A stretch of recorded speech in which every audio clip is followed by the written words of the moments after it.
বিসমিল্লাহির রহমানির রহিম। যারা আমার সঙ্গে আছেন সবাইকে আসসালামু আলাইকুম। আজকে আমি যে রেসিপিটা করছি সেটা আসলে বাজারে যে ডোনাট পাওয়া যায় তো ওটাও বলা যায়, আবার এটাকে আমার কাছে মনে হয়েছে অস্ট্রেলিয়ান আপেলের মতো অনেকটা।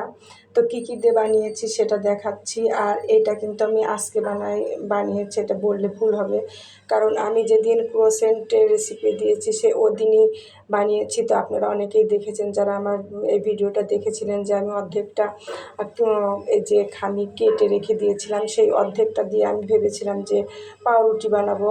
পরবর্তীতে আমি আর পাউরুটি না বানিয়ে এই জিনিসগুলো বানিয়েছিলাম। তবে এটা খেতে কিন্তু খুবই মজা। আর কী দিয়ে মাখিয়েছি এটা আরেকবার তাহলে বলে দিই। 4 কাপ আটা, 1.5 চামচ ইস্ট, গুঁড়া দুধ 2-3 চামচ দিলেই হবে, চিনি 2-3 চামচ, এরকম পরিমাণ মতো, লবণ পরিমাণ মতো। আর দিয়েছি তেল, আর একটা ডিম দিয়েছি। এটা দিয়ে নর্মাল পানি দিয়ে সুন্দর করে মেখে রেখে দিয়েছিলাম ঢাকনা দিয়ে ঢেকে 2 ঘন্টা। আর আমার ইস্টটা কিন্তু খুব বেশি ভালো ছিল না, এই জন্য খুব বেশি ফোলেনি। তো যদি খুব ভালো ফুলতো আরও ভালো হতো। আর এভাবে আমি পাউরুটি বানাচ্ছিলাম।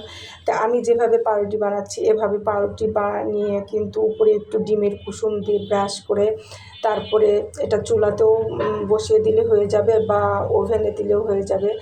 কিন্তু এই পাউরুটিটা এত সুন্দর হয়েছিল, পরবর্তীতে এটা ভেঙে আমি আবার ওই ডোনাট ওই জিনিসটা বানিয়েছি। তবে ওইটা খেতে আমার কাছে খুবই ভালো লেগেছিল। আর বিশেষ করে গরম গরম খেতে বেশি ভালো লাগে, গরম গরম ওটা সস দিয়ে খেতে খুবই মজা, যেহেতু একটু মিষ্টি মিষ্টি ভাব আছে। আবার ডিম দিয়েছি যার কারণে মনে হয় টেস্টটা একটু বেশি হয়েছিল।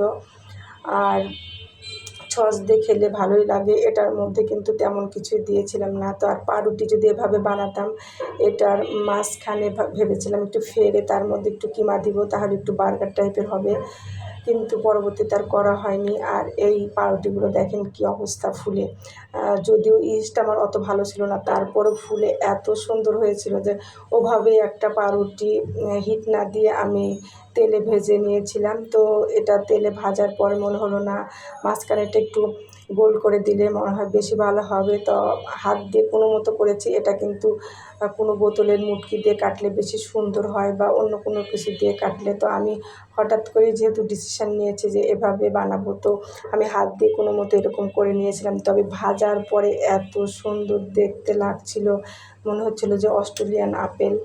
তো আর কি, এ কারণে আবার দেখতেও সুন্দর আবার খেতেও ভালো, কারণ গরম গরম খেয়েছি। তবে যারা ঠান্ডা হওয়ার পর খেয়েছে তাদের কাছে অত বেশি ভালো নাও লাগতে পারে। তবে যেহেতু এটার মধ্যে ডিম আছে, গুঁড়া দুধ আছে, চিনি আছে, যার কারণে খেতে কিন্তু খুব টেস্টি। আমার কাছে, আমার বাচ্চাদের কাছে অনেক ভালো লেগেছে। তবে ঝটপট তেমন কিছুই লাগে না এটা বানাতে। তবে আমার ইস্টটা খুব বেশি ভালো না। আপনারা যখন বাজার থেকে ইস্ট কিনবেন এটার গায়ে আগে দেখে নেবেন মেয়াদ আছে কি না। আর ভালো ইস্ট না হলে কিন্তু কোনো কিছুই ভালো হয় না। আর ইস্ট যদি ভালো হয় সেটা পাউরুটি, বসনিয়া পরোটা যেটাই বানাবেন সেটাই সুন্দর হবে। এটার মধ্যে কিন্তু সুন্দর পাউরুটির মতো হয়েছে, এবং এই জিনিসটা ভাজলে একটুও তেল ভিতরে চুষে নেয় না। ইস্টের যে কোনো জিনিস বানালেই ভিতরে কিন্তু তেল চুষতে পারে না।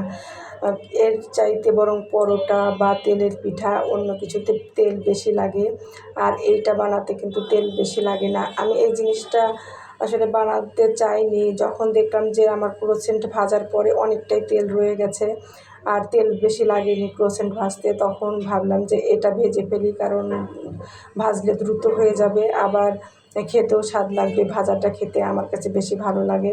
আর দেখছেন একবারে সেম মনে হচ্ছে অস্ট্রেলিয়ান আপেল। এটা এত সুন্দর দেখতে হয়েছিল। তো যারা আমার এই চ্যানেলটা এখনও সাবস্ক্রাইব করেননি প্লিজ একটু সাবস্ক্রাইব করবেন, পছন্দ হলে একটু লাইক দেবেন, কমেন্ট করবেন, তাহলেই আমি অনেক খুশি। আর এই ভাঙা সংসার, কষ্টের মন, ভাঙা মন, এই কষ্টের মধ্যে এইটুকু একটু শান্তি লাগে যদি কেউ আমার ভিডিওগুলো দেখে বা সাবস্ক্রাইব করে বা কেউ কমেন্ট করে। আমি এটাই খুঁজতে থাকি সবসময়, কে কে আমার লাইক দিল। তো যারা লাইক দেয় মনে হয় তারা মনে হয় আমার পাশেই আছে। আমি সব সময় চেক করি কে কে আমাকে লাইক দিচ্ছে, এটা দেখতে আমার খুব ভালো লাগে। যে কে কে আমার পাশে আছে। তো যারা দেখেন তারা তো অবশ্যই তাদের করেও আমি খুশি, অনেক খুশি। আর লাইক দিলে তো আরও বেশি খুশি হয়ে যাই, কমেন্ট করলে আরও বেশি খুশি হয়ে যাই। সবাই ভালো থাকবেন। আল্লাহ হাফেজ।